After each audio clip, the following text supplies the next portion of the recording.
aos informes. Inicialmente chamamos Moisés para dar os informes jurídicos.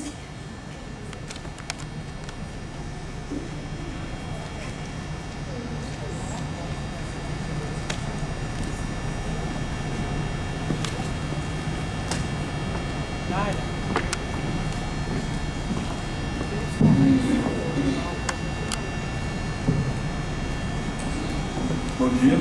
Bom dia. Bom dia. Bom dia. Bom dia. Bom dia, Lisa. Obrigado pela oportunidade. Eu queria dar informes e também aproveitar o ensejo para tirar dúvidas de algumas pessoas, se elas houver, certo? Então, pela ordem de importância aqui, nós temos um despacho do desembargador do mandado de segurança. Acredito que essa altura do campeonato a questão do bolso já está incomodando muita gente. Então, a esse respeito, o desembargador deu um despacho aqui sobre o pedido do Estado. O Estado informou que teria problemas em relação ao poder normal.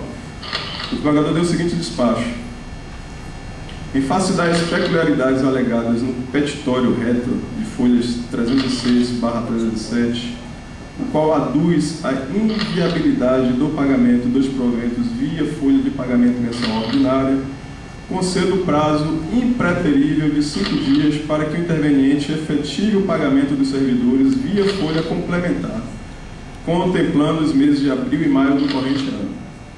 Ultimadas as diligências apontadas na decisão 81/84, que foram as notificações das autoridades, retornem os autos para apreciação. Publique-se em time. Essa intimação passa a ocorrer a partir de hoje, uma vez que foi efetivamente publicada no Diário. Quando eu digo vale a partir de hoje, e antes que me perguntem, mas o governador tem que ser notificado, não, porque na realidade ele já foi, então ele já faz parte do processo, ele passa a ser notificado e intimado, basicamente, por Diário de Justiça agora, por seus procuradores. Então, assim, eu não sei qual vai ser o destino dessa Assembleia. O julgamento da conveniência, da continuidade ou não da greve depende de vocês são soberanos para isso. Mas no que diz respeito aos aspectos jurídicos, todos os encaminhamentos foram tomados por esta AD e pelas demais também, dos colegas que não se fazem presente aqui. Eu acredito que o governador se vê muito desconfortável com os encaminhamentos jurídicos que acabaram sendo positivos, né, mais uma vez, exemplo que aconteceu em 2007, e espero que a categoria também se sinta relativamente confortável aqui, até para, se for o caso, avançar, tensionar um pouco para ver qual ganho que se consegue obter a partir desse momento. Então, se houver alguma dúvida, eu gostaria de perguntar, Moisés, em relação à ilegalidade da greve da UNEB, porque as outras três a gente sabe que não foram julgadas, só a gente é que está com isso aí. Eu gostaria de saber, juridicamente, como é que está essa situação da decretação da ilegalidade da greve. Essa questão é interessante porque nessa semana a imprensa ficou caladinha, ao contrário da semana passada. Então, assim que saiu a decisão, a imprensa ventilou aos 4 cantos que a greve seria ilegal, que haveria sentença, que o juiz decretou a ilegalidade da greve. E coisa nenhuma. Não? O juiz determinou que os professores voltassem. Obviamente que na decisão deles, vocês não são meninos, né? Ele já adiantou o seu juízo de valor sobre, a princípio, né, sobre o movimento, sobre a questão da greve. Só que nós sequer tínhamos sido citados naquele momento. Então, o processo ele obedece a um método dialético, como os historiadores conhecem. Existe uma tese esposada pelo Estado, nós apresentamos uma antítese, e daí que a gente extrai uma síntese que seria uma sentença judicial no final do processo.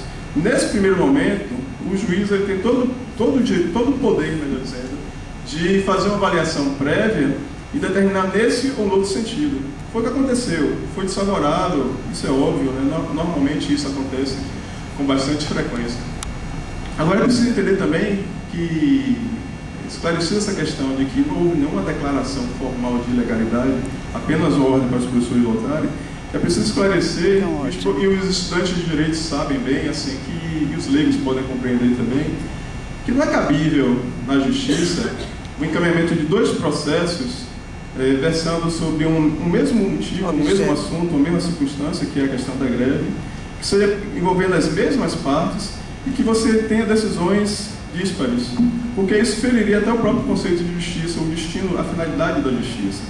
Aí você pergunta, pô, mas nós temos dois processos então, um encaminhado pelo Estado, na primeira instância, uma ação civil pública, e temos uma ação no tribunal que nós impetramos anteriormente. Como é que isso se resolve? Isso se resolve exatamente dessa forma. Quem decide primeiro, quem despacha primeiro num processo, ele se torna prevento, ou seja, ele se vincula como juiz natural da causa para apreciar desde o começo até o fim. Qualquer outro que chegue e que tenha desconhecimento de uma ação, ele acaba julgando de alguma maneira ou fazendo uma apreciação inicial como houve. Só que quando a gente vem e esclarece ao juiz o que se passou, ele tem por obrigação fazer essa avaliação. Olha, realmente eu não poderia tomar aquela medida, extingo esse processo aqui, que corra o processo no mandado de segurança. Isso ainda não houve, é engraçado, porque só segunda-feira, apesar da imprensa ter feito todo aquele terrorismo, só segunda-feira o Estado notificou a ANEB, a Justiça notificou a ANEB, né, através de sua diretoria. E o mandado ele só foi juntado ontem, na data de ontem. Então, a rigor, o prazo só começou ontem. Eu até tive vontade de ir no fórum agora de manhã para juntar o pedido de reconsideração que já consta no site. Só que a gente está parado. Hoje é paralisação.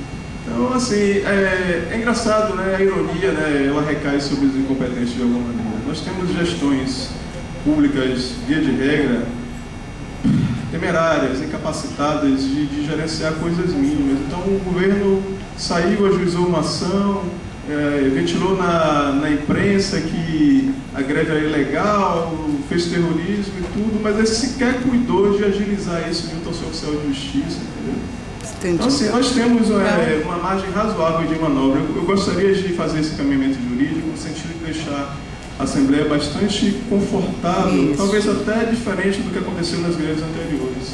Em que sentido? Em última análise, pode-se dizer assim, mas o juiz arbitrou R$5.000 por dia, o juiz ainda não reviu a decisão dele por meio do seu pedido de reconsideração, o tribunal ainda não apreciou o recurso de agravo de instrumento que você encaminhou questionando essa medida. E aí, o que a gente vai ter na prática? Nós vamos ter duas ordens conflitantes, duas multas também conflitantes, uma que ainda não começou a contar e outra que na data de ontem já estava na casa de R$60.000, que foi o pedido de execução que eu fiz já contra o Estado em favor da ANEB. Então, na pior das hipóteses, no pior dos cenários, no pior dos mundos, nós teremos assim... uma troca. O Estado, uma compensação. O Estado cobrando a multa pelos dias de atraso, só que a gente já tem 60 mil de frente. Então, de toda sorte, para todos os efeitos, nós temos bastante margem de manobra para, se for o caso, a Assembleia Soberana para isso, né? Tensionar mais um pouco e ver os encaminhamentos que a gente consegue obter. Ok. Correto?